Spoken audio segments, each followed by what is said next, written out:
বাইরার মহাসচিব এবং আমার কলিগবৃন্দ, আসসালামু আলাইকুম। আজকে আসলে আমি খুব রেলিভেন্ট এবং বুলেট পয়েন্টে থাকবো, যেহেতু ইথিক্যাল রিক্রুটমেন্ট নিয়ে কথা হয়েছে।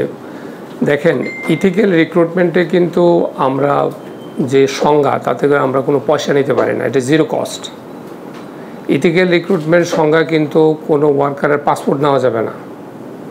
ইথিক্যাল রিক্রুটমেন্টের সংজ্ঞার ভিতরে ট্রান্সপারেন্সি, ফেয়ারনেস, অর্ডারলি যা আছে, এগুলি হলো ইথিক্যাল রিক্রুটমেন্ট, যেটা নাকি আজকে আমাদের সাবজেক্ট। এখন এগুলি কি আমাদের রিক্রুটেন্সির পক্ষে করা সম্ভব? এটা কি বাংলাদেশ অথবা কোনো লেবার সেন্ডিং কান্ট্রির একা পক্ষে করা সম্ভব? এটা দুই দেশের প্রয়োজন হবে। যেমন একটা ছেলে বাংলাদেশ থেকে যখন মালয়েশিয়াতে যাবে, সৌদি আরব যাবে, বা যে কোনো দেশ থেকে যায়, সাথে সাথে তার পাসপোর্ট টিকিটটা কিন্তু এমপ্লয়ার প্রতিনিধি নিয়ে নেয়।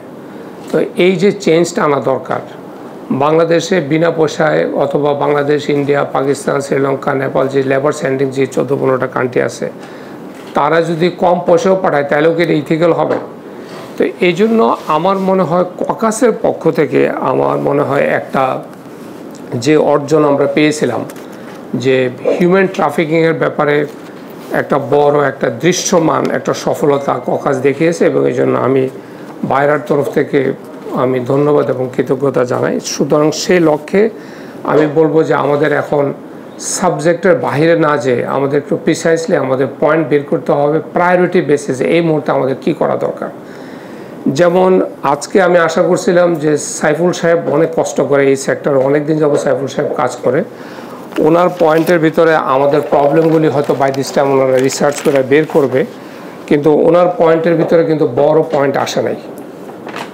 এইটি হলো ডিফারেন্স আমরা রিক্রুটারদের বলা আর ওনাদের বলা। যেমন উনি বলেছেন যে মাইগ্রেশনের যে কস্ট, এটা একটা বড় প্রবলেম বলেছেন, মিডলম্যান বলেছেন, এবং উনি সিএসআর জবের কথা বলেছেন, মিডলম্যানদের আইনের কথা বলেছেন। কিন্তু মোস্ট ইম্পর্টেন্ট হলো আমাদের দুইটা প্রবলেম। ককাসেরও এটা বিশেষ করে ইসি সদস্যবৃন্দদেরকে যদি এটা আমরা দৃষ্টি আকর্ষণ করতে পারি, আমাদের মূল ইস্যু হলো দুইটা। একটা হলো মাইগ্রেশন কস্ট, আরেকটা হলো লেবার সেন্ডিং কান্ট্রিতে যে ওয়ার্কার যে অ্যাবিউজড হচ্ছে, যে বৈধ অভিবাসন প্রক্রিয়া সম্পন্ন করে যাওয়ার পরেও due to employer or due to the faulty policy of the country, receiving কান্ট্রিতে, এইসব কারণে আমাদের ওয়ার্কাররা অ্যাবিউজড হয়। সেটাকে কী করে আমরা অ্যাড্রেস করা যায়, এই দুইটা হচ্ছে আমাদের প্রবলেম।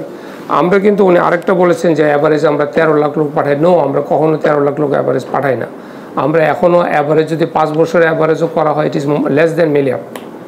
তো এখন এই যে সেফ অর্ডারলি মাইগ্রেশনের জন্য আমার মনে হয় ককাসকে যদি একটা বড় সফলতা আনতে হয়, তাহলে দরকার হলো একটা প্রতিটা দেশেই এমবিসির পক্ষে সম্ভব না। সৌদির মতন দেশে একটা এমবিসি লেবার উইংয়ের 10টা লোক দিয়ে এত লোককে ম্যানেজ করা সম্ভব না। মালয়েশিয়াতেও সম্ভব না।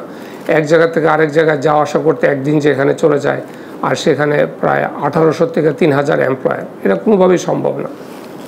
আমার একটা সাজেশন হলো যে একটা এমপ্লয়মেন্ট ফ্যাসিলিটেশন সেন্টার যদি আমরা করে দেই রিসিভিং কান্ট্রিগুলিতে, যারা in addition to the embassy, যে এমবেসির পাশাপাশি যে সমস্ত কাজগুলি ওয়ার্কাররা প্রবলেমগুলি বলতে পারে না, ওয়ার্কারদের এত মাইক্রো লেভেলের প্রবলেম যারা দেখতে পারে না, অ্যাটেন্ড করতে পারে না, এগুলি যদি এমপ্লয়মেন্ট ফ্যাসিলিটেশন সেন্টারগুলি দেখে, তাহলে আমার মনে হয় কিছুটা প্রবলেম আমরা লেবার সেন্ডিং কান্ট্রিতে, এখানে আমরা লয়ার থাকতে পারে, ওখানে তারা অ্যাডভোকেসি করতে পারে, এই কাজগুলি আমাদের করা দরকার। এক।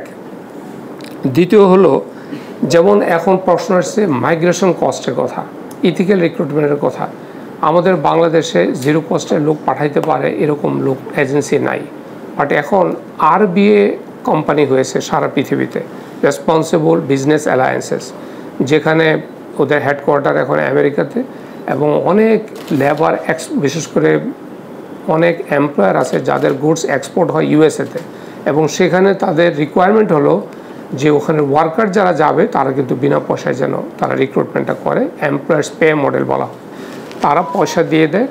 যেমন আমি মালয়েশিয়াতে প্রায় 700-র ভিতরে মতন লোক পাঠিয়েছি, এমপ্লয়ার আমাকে টাকা দিয়েছে এবং জিরো কস্টে আমরা পাঠিয়েছি।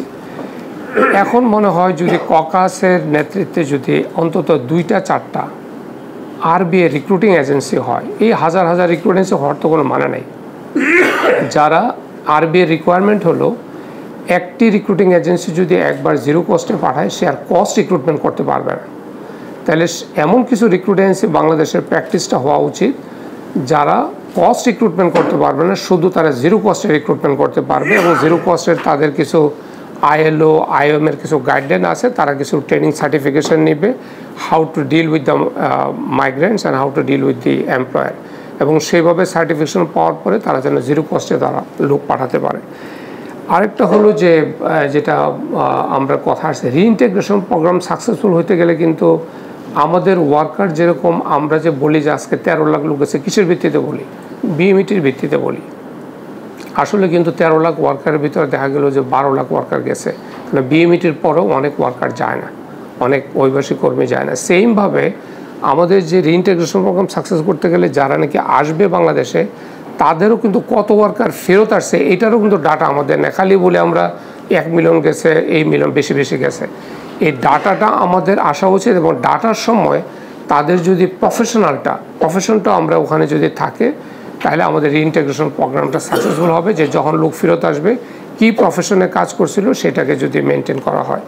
সর্বোপরি যেমন আমাদের আরেকটা হলো যে এই সেক্টরের ইমেজের জন্য যেমন মিডিয়াতে কিছু জায়গায় কিছু এমন মেজর কিছু ভুল আসতেছে যে ভুলগুলি নাকি আমাদের সেক্টরের সকল অর্জনকে ধ্বংস করে দিচ্ছে। যেমন 23টা আমি বিশেষ করে ওয়ারবির কথা বলতে গেলেই বারবার আমার এই ভাইয়ের সাইফুল ভাইয়ের কথা মনে পড়ে।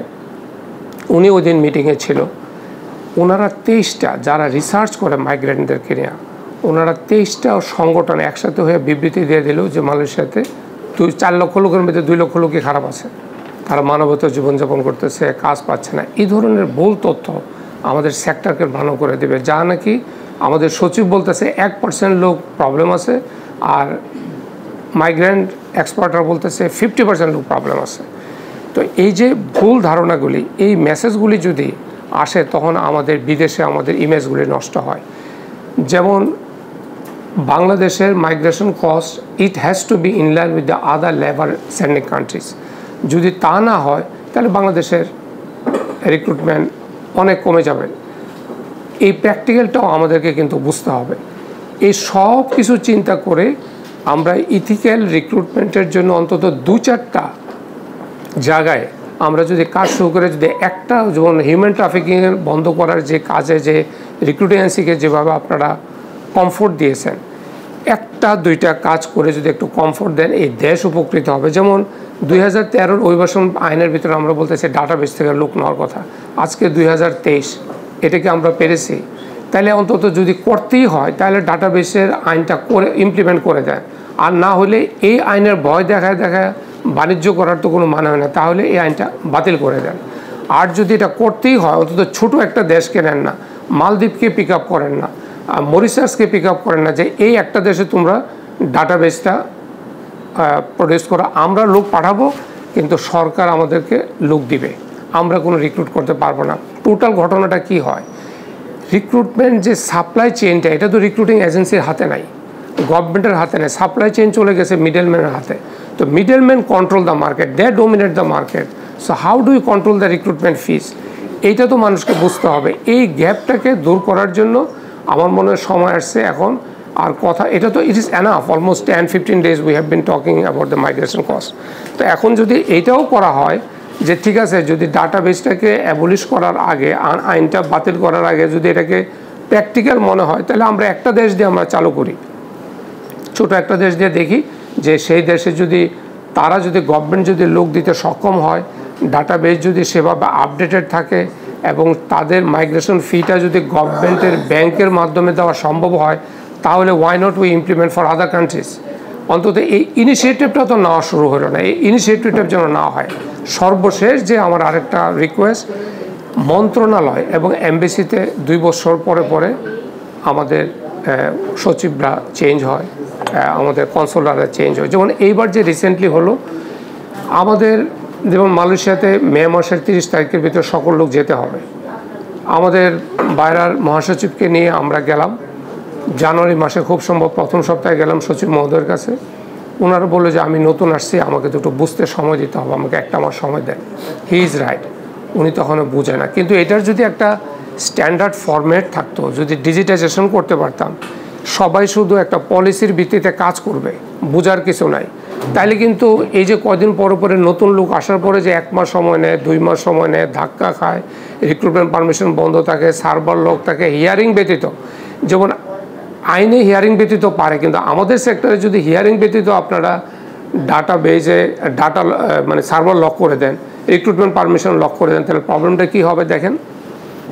একটা ছেলে ভুল কমপ্লেন দিচ্ছে না বুঝা, এটা এমপ্লয়ারের ফল্ট অথবা ওই ওয়ার্কারের ফল্ট, কিন্তু আমার একটা কোম্পানির একটা ওয়ার্কারের জন্য আমার 200 কোম্পানির প্রায় 2000 ওয়ার্কার আটকে যাচ্ছে। যতক্ষণ পর্যন্ত ওইটা সলভ না করবো ওই একটা ওয়ার্কারের, আমার 2000 লোক যেতে পারবে না, তাদের ভিসা এক্সপায়ার হবে। এবং সেইভাবে এইবার কিন্তু প্রায় 200 ওয়ার্কার যে হাজির হলেও পুরো 13টা ওয়ার্কারের জন্য একটা রিক্রুটমেন্ট পারমিশন দেয় নাই।